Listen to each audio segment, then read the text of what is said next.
Come with me, Project Hail Mary. Now let's see. There's an alien here. He's made of rockacocks, rockacocks.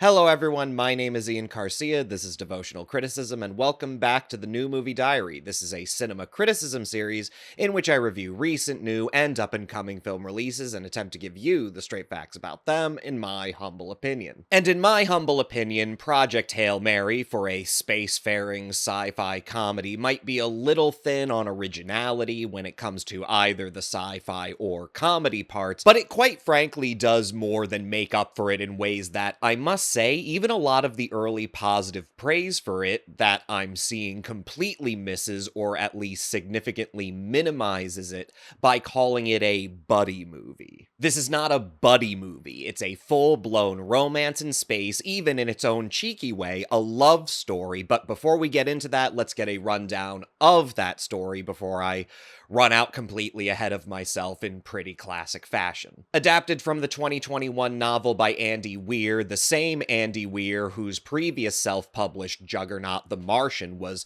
also adapted back in 2015, Project Hail Mary takes on a rather similar mold, telling the story about a highly educated nerd, in this case Ryan Gosling as Dr. Ryland Grace, who finds himself isolated in space with only his wits to keep him alive. Well, that and author Weir's more fastidious attention to applying better researched and more credible feeling scientific details than the average pulp space adventure. I'm going to emphasize more credible feeling because, as with historical accuracy in the films of Robert Eggers, part of the Hollywood magic of an adaptation like Project Hail Mary is that I really wouldn't know the first thing I was talking about with whether the scientific details or how they are extrapolated into a conjectured fantasy narrative actually means much when you get down to the brass tacks of what is even remotely accurate. But screenwriter Drew Goddard, who also, yes, adapted The Martian, he manages a repeat success of faithfully cramming jargon here, and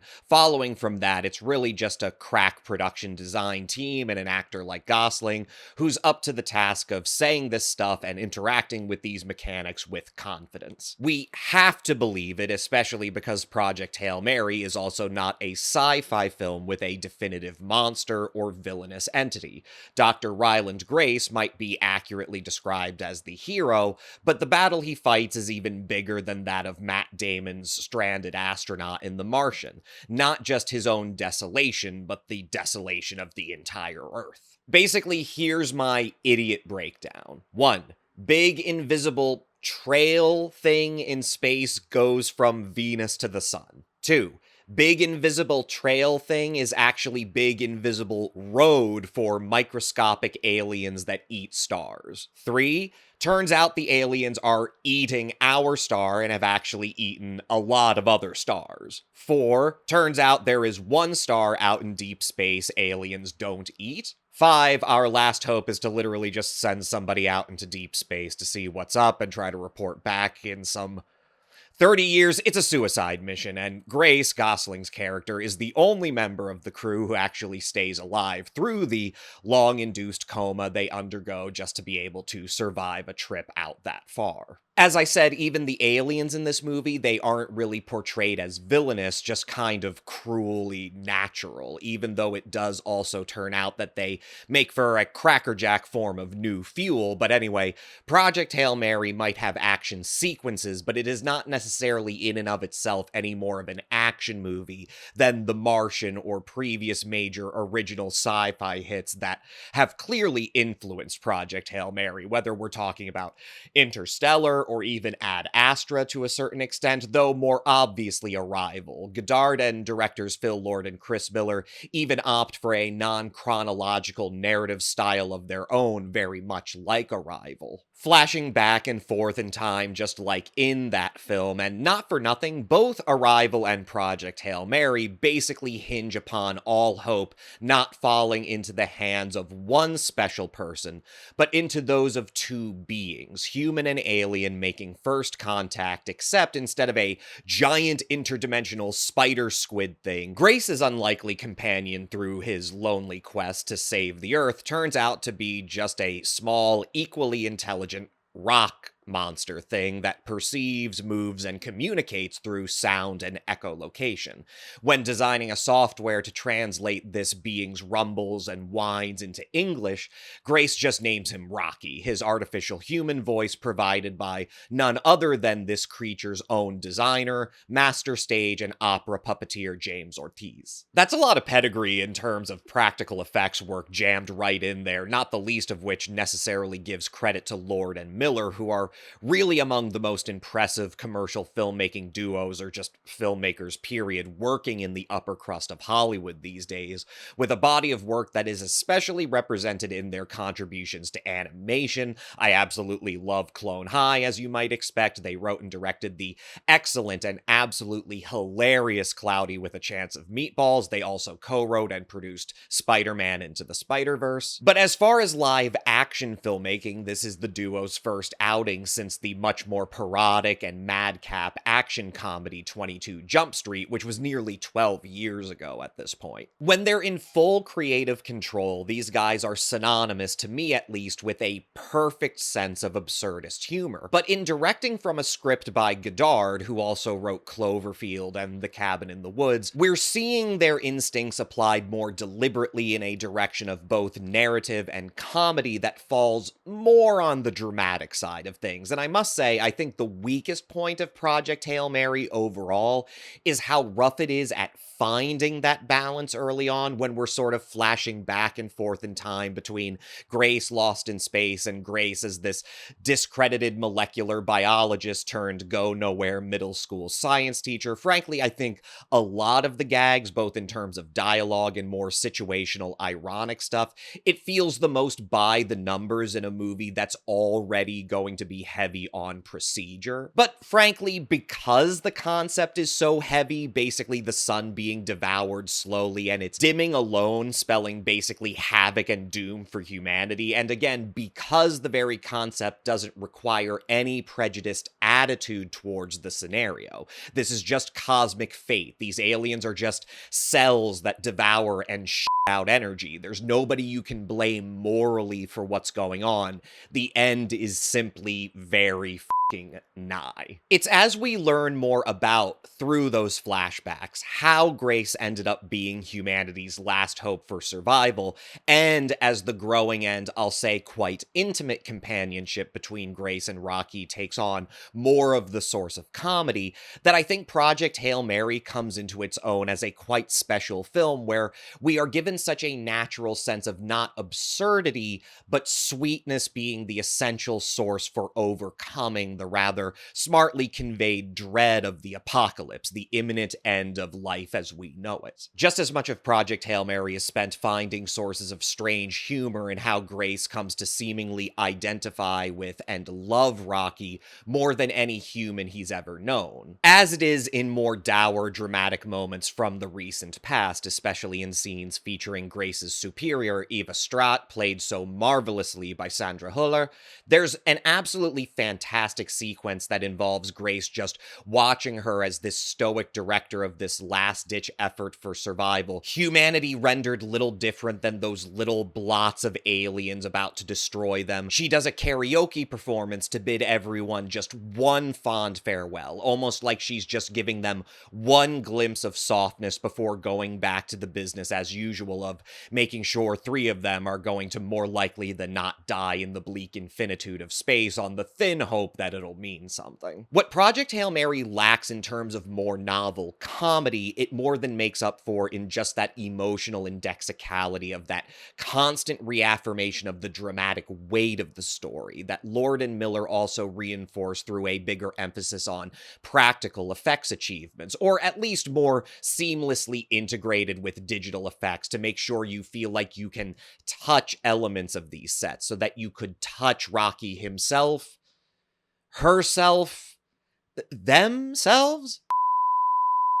Alright, I just gotta say this. Anybody describing this as a buddy comedy is either beating around the bush or the sort of anti-woke homophobe I don't want to placate anyway.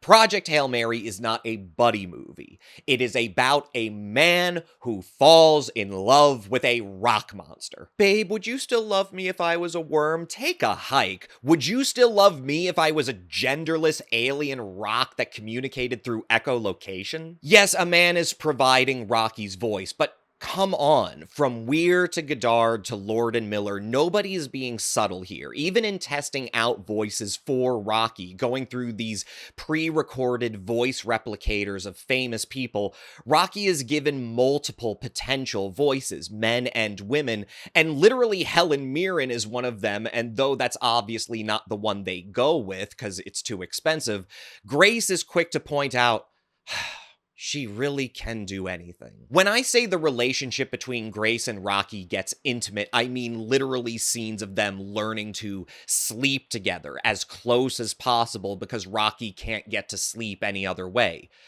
Grace and Rocky. What do you think I'm talking about? It might as well be the Rocky Horror Picture Show meets that one classic Star Trek episode about the silica-based alien that's just trying to protect its mate. The true monster is man sort of thing. That's it. That's it. The true monster is man. The true monster is hegemonic masculinity. Ryan Gosling really did get sick of patriarchy once he figured out it had nothing to do with horses. This concept, it plays such a wonderful gag with the convention of referring to academics and colleagues in science or military rank by their surname. Just the fact that Huller is given the character with the more masculine name, Strath, and otherwise in a less interesting version of this story of hero fantasy, even a nerd hero fantasy, Ryland is simply Grace, and nobody remarks upon it, but there is a... Okay, so I don't need a science for dummies explanation for this one. I can just do a dummies for dummies one. So Grace was actually in a relationship before the events of the movie, but she left him because, ironic, his head was always in the clouds. Well, Grace is up on cloud 9 right now because he's met a... Look, Rocky has his own mate back on their home planet, but it's Grace and Rocky, babe. There is literally a dramatic climactic shot in this movie. I'm telling you, literally the colors of the rainbow are gloriously projected all over Ryan Gosling's face. They are not being shy about it. This is literally a movie about, my read, a coded asexual guy, somebody who doesn't fit the conventional mold of hegemonic masculinity, not just as a success, but as a man at the most fundamental sexual projection level. There is a sequence in which Grace tries and fails to hit on a woman, but chokes up. But he ends up sharing a much more powerful and intimate experience with her that has nothing to do with so much as touching her. This is not just the story of two smart nerds becoming buddies and saving their respective planets. It's a love story. Grace has finally found, in the infinitude of all the possibilities of intelligent life on other planets, so far away from us that we might as well just be black dots to them too, Grace finally finds a relationship that is fully based on the sharing of the mind, not the body, a closeness and intimacy that blossoms from two beings just surviving together against all odds. It has nothing to do with sex or reproduction. And so Rocky already has a mate. How the hell would I know how rock aliens breed? They might just be like oysters. They might just, have both and just get into a big pile with each other. So what I'm saying is that Project Hail Mary is mainly great, not because it's particularly novel in its comedy, and not because it's particularly novel in its sci-fi drama either. It's mainly great because it is clearly about the journey of an asexual man to find true companionship and the deepest form of understanding and love with a gender-neutral polyamorous species of rock alien. I'm giving it an obvious 3.5 out of 5. And with that, I'm getting out of here. Thank you so much for sticking through this whole video, and please don't be a stranger to shouting out in the comments. What did I get right? What did I get wrong? Otherwise, please share, like, subscribe, bell, yada yada. My name is Ian Garcia. This is Devotional Criticism, and this was the new movie diary. I'm going to catch you guys next time. Fruit Loops.